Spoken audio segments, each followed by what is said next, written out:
Have you ever thought about where your produce comes from? Most grocery chains receive produce from various local and national farmers.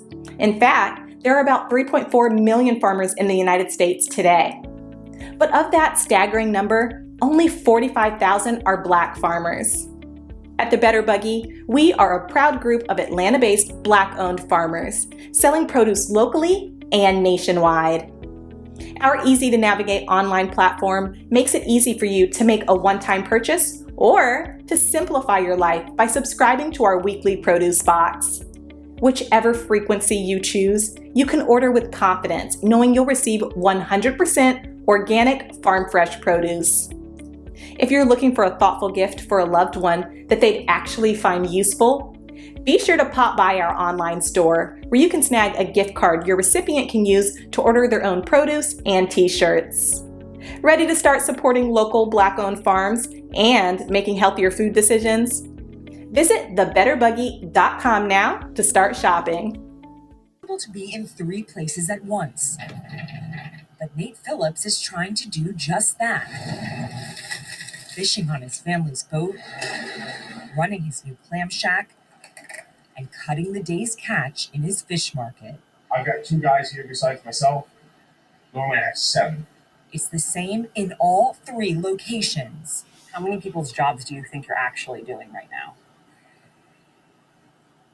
I don't even know if I could put a number on it, but for just the sake of saying, probably 5. The seafood industry, like so many others, is experiencing a labor shortage. And it's currently high season in Greenport, Long Island, where seafood is in demand. How would you say business is going? It's insane. U.S. seafood prices are up 2.5% since last year, the fastest pace in years. This should be good news for Phillips, but he says customers often leave frustrated and without making a purchase. With little staff, people are forced to wait. Are you missing out on potential business because of it? Absolutely. I feel every day we are. Every day. The U.S. imports up to 85% of the seafood we eat. But with slowdowns in international trade, there's even more pressure on U.S. operations to make up the loss. In Louisiana, it's the tail end of the brown shrimp season. But a lousy harvest and fewer workers means less business for places like Louisiana Newpack Shrimp Company. We have to use temporary agencies to get people to come in, and it's hard to get them even today. Carl Turner runs the plant and says many workers are either collecting unemployment or left the industry for good. People want to work in different industries, cleaner industries, and it's a challenge to attract people to work in the shrimp processing plant. In the Gulf Coast bayous, Faith Family Shrimp Company owns this dock and 5 boats. But the family sold 2 because they couldn't find anyone to run them. If I would have known what I know now, 5 shrimp boats, a big shrimp dock facility, I would have had 5 sons. It's a grueling, messy, monotonous business, but one that takes skill. We'll start people out at a really good pay, a really good hourly pay. And in a week or 2, they quit. And we're like, what's going on? And it's very hard to replace them. This is where Phillips says he needs to be. But the lack of workers leaves him to choose between working on land or at sea. How often are you able to get out on the boat these days? Myself, not that much anymore. This is the most important part to all of it. Without this, we wouldn't have anything else.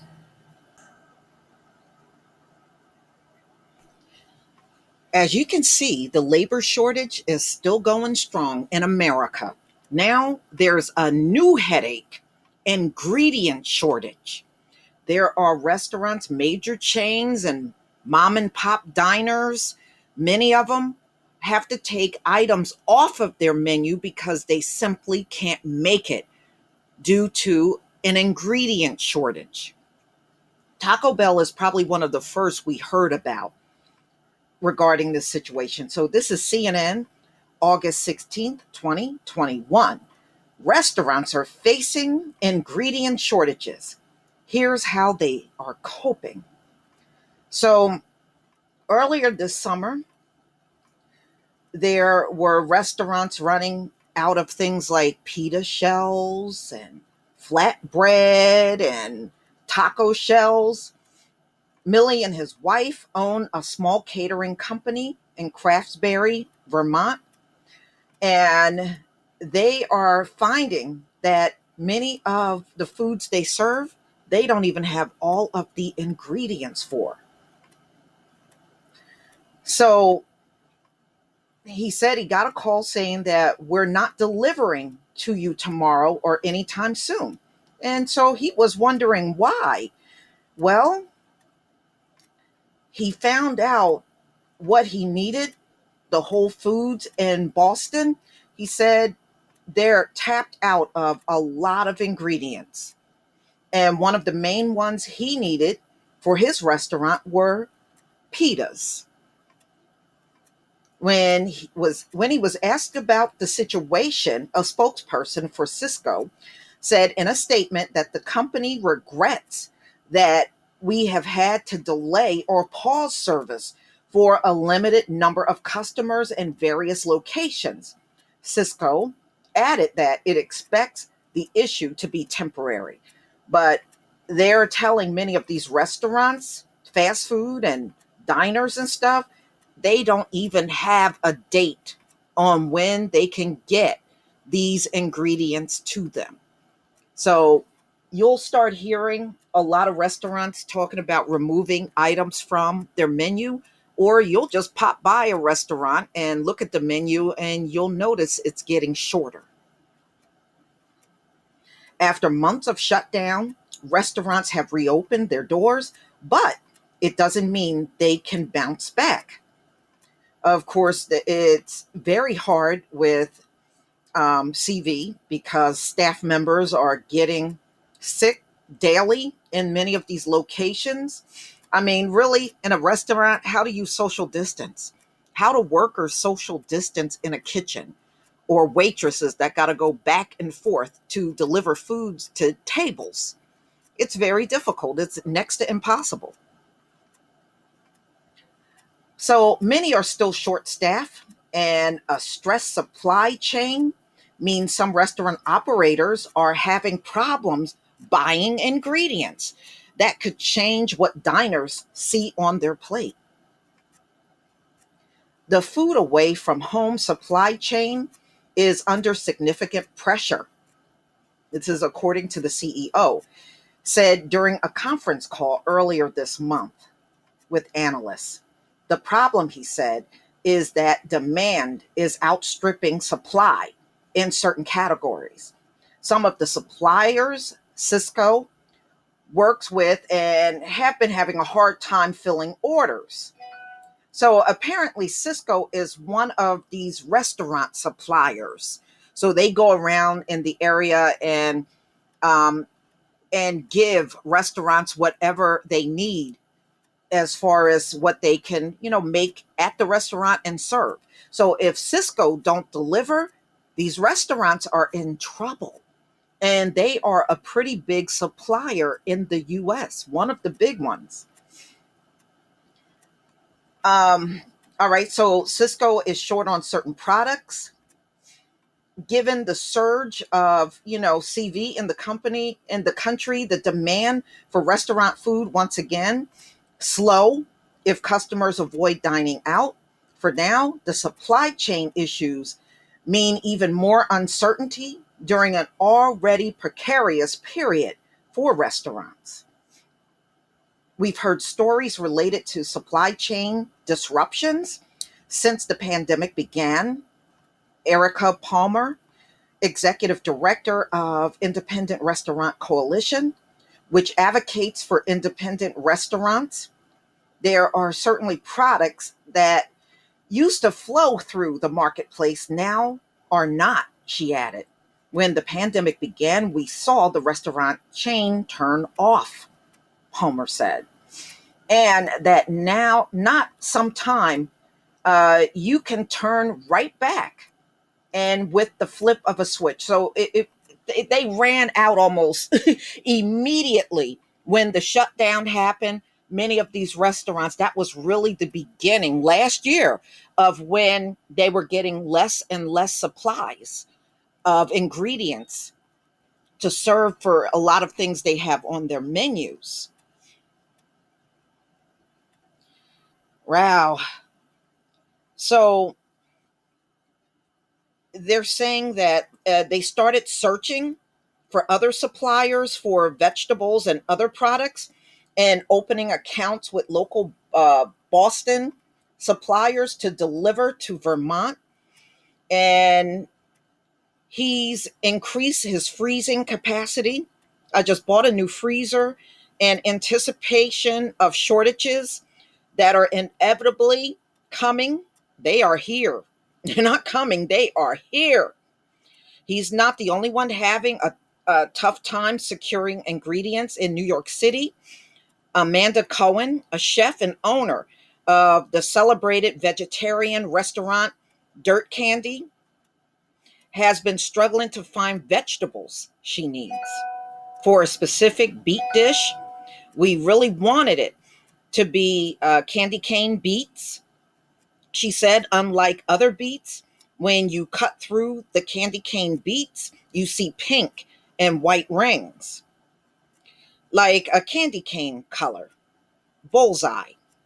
But Cohen hasn't been able to find candy cane beets of the right size. So she switched to golden or red beets. That might seem like a little change, but to Cohen, it's not. 2 years ago, that would not have been acceptable.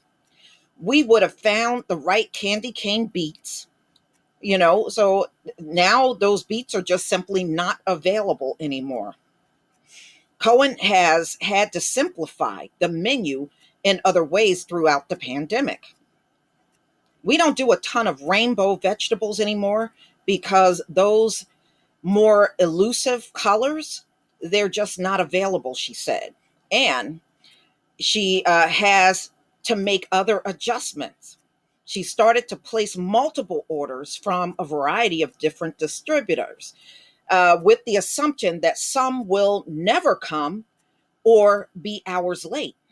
Cohen didn't name any of her purveyors that she works with, but noted that she doesn't get her food from Cisco. So she's going to other suppliers other than Cisco, and she's having the same exact problem that many of these restaurants are having. So it's not really any different for her, although she's just using different distributors. And now it's becoming almost like like a grocery store.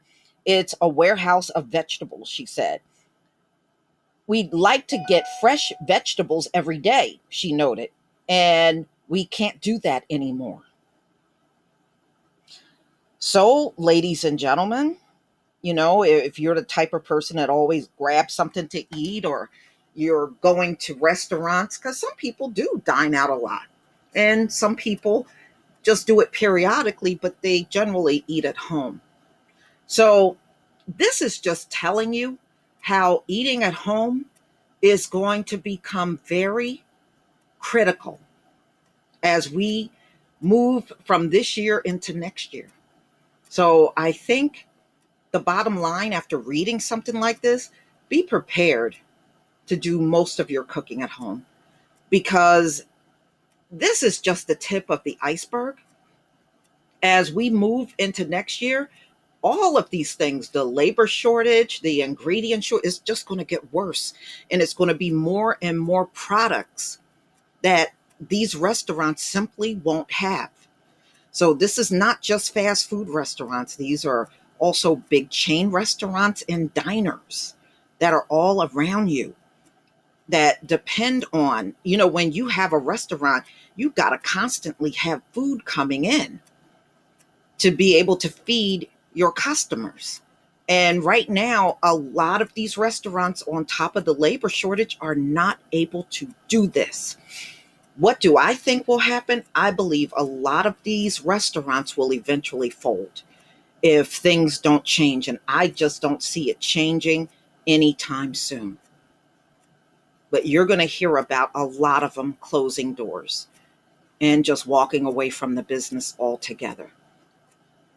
I mean, it's just not as profitable as it once was. And it probably won't be anymore.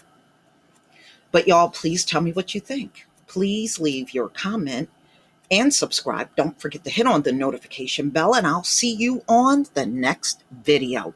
Peace.